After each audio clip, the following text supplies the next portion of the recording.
John woke to the shrill cry of his alarm clock and lay there, rigid, his usual morning condition. But there was another reason John couldn't get out of bed. It was the weight. A weight that had nothing to do with his muscles or fat or sweaty blankets. John was weighed down by a piece of paper. The invitation to his high school reunion. From across the years, the words he'd heard in the schoolyard were still clear. You're a loser. No one will ever love you.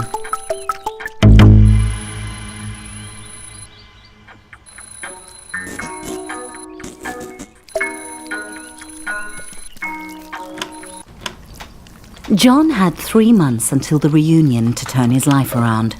First, he needed to clean up.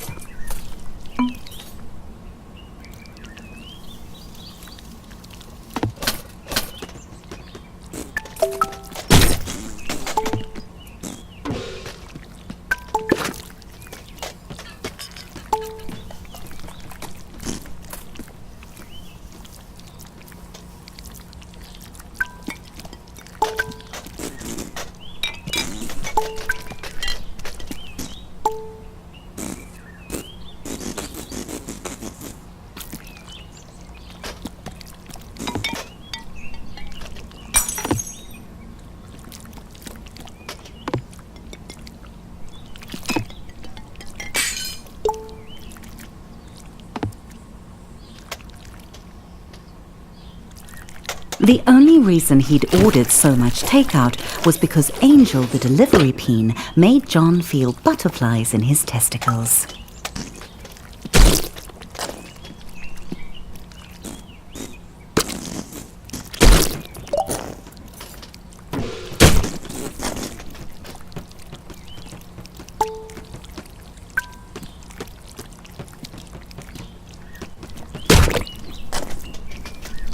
John suddenly realized the time. Distracted by his new drive to improve his life, he had become late. He needed to hurry, or he'd miss the bus to work. John had left his apartment late, but if he caught the express bus, he might make it to work on time. John didn't really like his job, but it had 2 qualities in its favor. 1, he could pay his rent, and 2, Barbara. Currently John's top candidate for his reunion date. He tried to start a conversation and did not get the reaction he'd hoped for. It was probably because he was a minimum wage peen. She could probably sense it. John noticed a moderately attractive peen waiting at the stop. The office hummed with cold fluorescent lighting. The air was cold and stale, lifeless. How long had John worked here? Long enough to deserve better.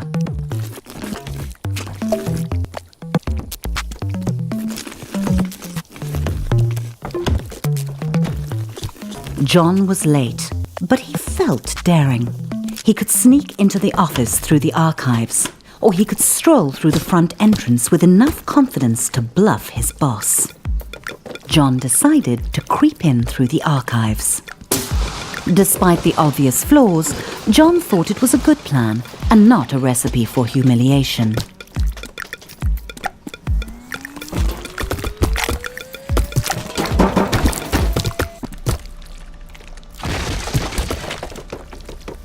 Everyone else was hard at work, grinding away. John might actually get away with this. The boss. He homed in on John, deluging him with spit and buzzwords. The boss ran out of synonyms for John's failings and gave him an ultimatum. Barbara would definitely not be interested in dating John if he was unemployed. He had to get to the quality assurance department.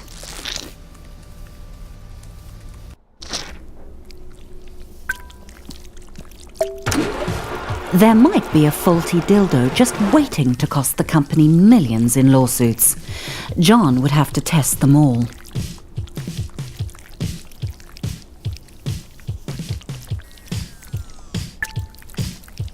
Every atom of John's rectum began to vibrate with the frequencies of pure pleasure.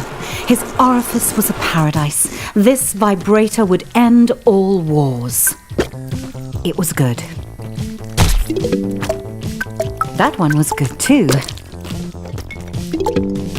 The Prostate Pounder X900 series, the most advanced vibrator on the market.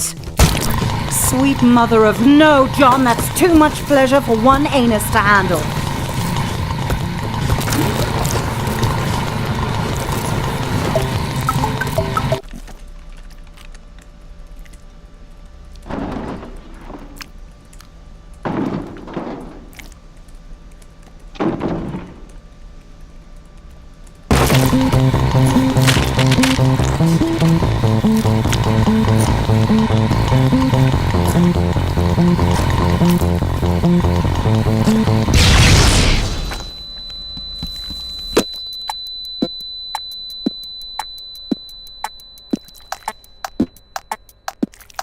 John's butt hurt, but his heart was proud.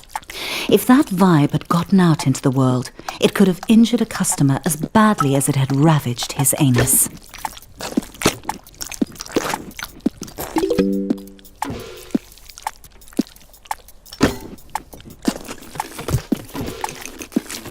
The boss arrived and congratulated John on taking one for the team and jumping on the hand grenade, or in this case, putting it up his butt. John was having trouble following the conversation because he was quite high on suppository painkillers. And then the boss said it. Promotion. Finally, the company was recognizing John's hard work and ignoring his minor faults like lack of talent, constant lateness, and flatulence. John's new office smelt like polished wood and success. John's success. Sam dropped by. He'd heard John had been hurt. John said he was fine. He wasn't a softie to complain about a mildly ruptured rectum. Besides, he had a promotion to celebrate. John had met Sam in college during a sports ball game. He'd given him some stiff competition.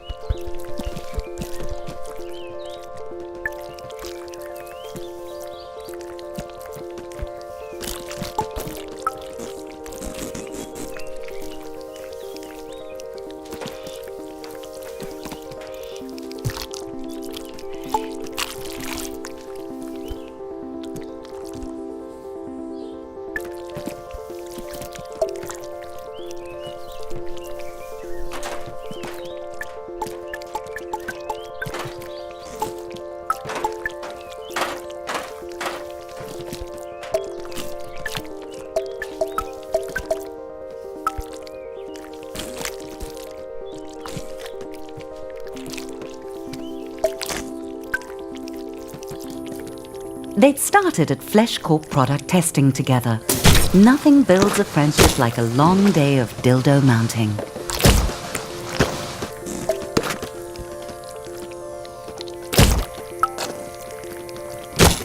Yes, John had known Sam for a while. But John couldn't hang out with Sam. He had a reunion to prepare for. He was going out with Barbara tonight. He just had to ask her. Everyone was quiet, listening to the presentation. A good moment for John to ask Barbara out.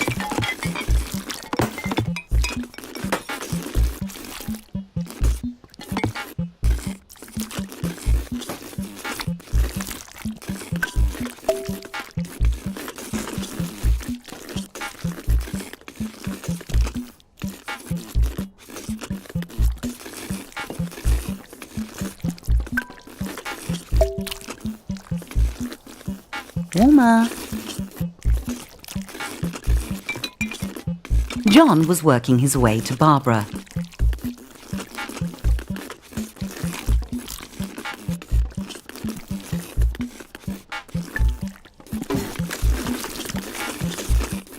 Barbara agreed. Well, she nodded. Sort of. Things were really going John's way.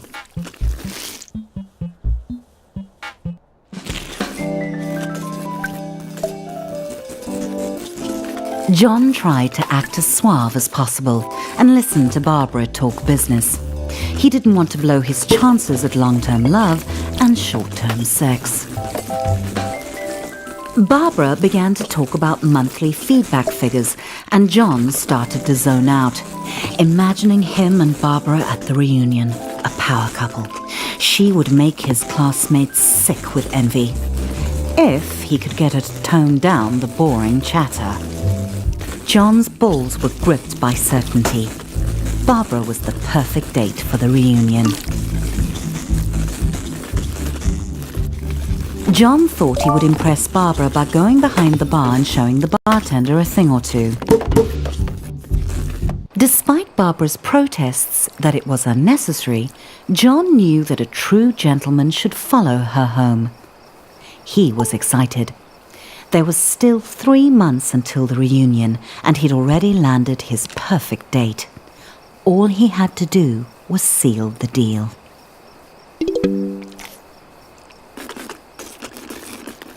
Barbara thanked John for the evening and politely did not invite him inside for coffee or sex, even though John had dropped some pretty obvious hints he'd be into both, or just the sex. The door slammed on John's hopes. He didn't understand. He'd laughed at all Barbara's pie chart jokes. He'd listened to her boring stories. John began the lonely walk home, thoughts tumbling like shoes in a dryer. He had done everything wrong. Barbara had led him on just to humiliate him. John felt empty. How could he get love? He felt like he was missing something, some key to attracting sex. But John was shooting blanks. What did Peens want? Then it hit John out of nowhere. Stuff. He had the success. He just needed to show it off.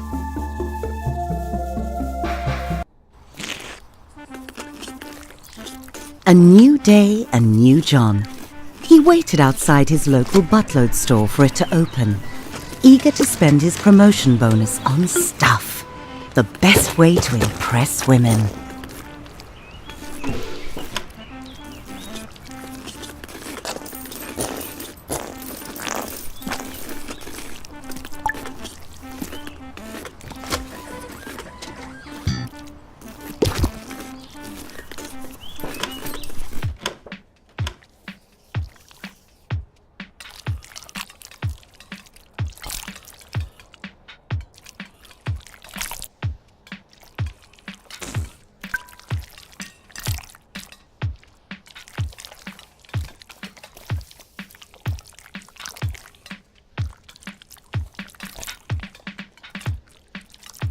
Suddenly it occurred to John that he was going to make a lot of choices, and every one of those choices would tell the world who he was. Delicious. What would a date think when they sat in John's home? Comfort or style? John went with comfort, plus it matched the couch he already had. John weighed up all the differences, but this was a tough choice. John chose the extremely, obviously bad TV.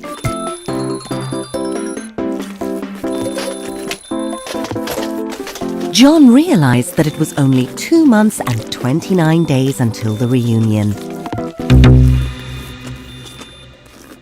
Time flies.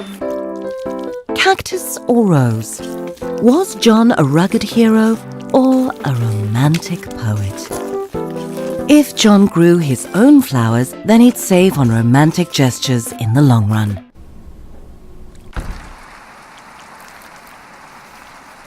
There was nothing John could take with him to the grave.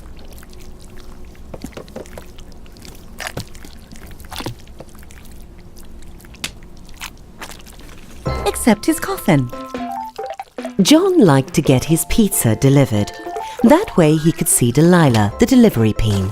She always made him smile. John knew that Delilah thought pineapple on pizza was an abomination. What bedding would Delilah prefer? John couldn't help wondering. Pizza sheets would show her that John could also deliver in bed. Devoid of any sense of style, buying new clothes would be John's toughest challenge. He bought an outfit without trying it on. It was a hula skirt. I thought you should know that much. It's not flattering. Music, the food of love. Should John go retro sophisticated or just retro? John's personal nostalgia was more important than sound quality. Every can was made of metal, pulled from the bones of the earth, wrestled to the surface and smelted in roaring furnaces. All so John could buy peas preserved in salty water and stick them up his butt. John's new purchases were on the way to his apartment. All he had to do was invite a date over. One look at all his stuff and they'd be overwhelmed with sexual desire. John felt proud and also hungry. It gave him an idea. He should invite Delilah over for dinner.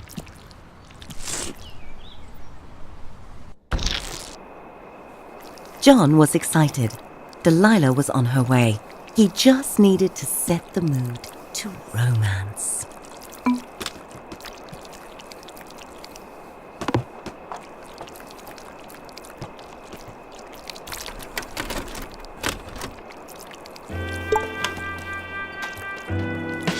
John hoped she didn't have allergies.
That must be Delilah at the door.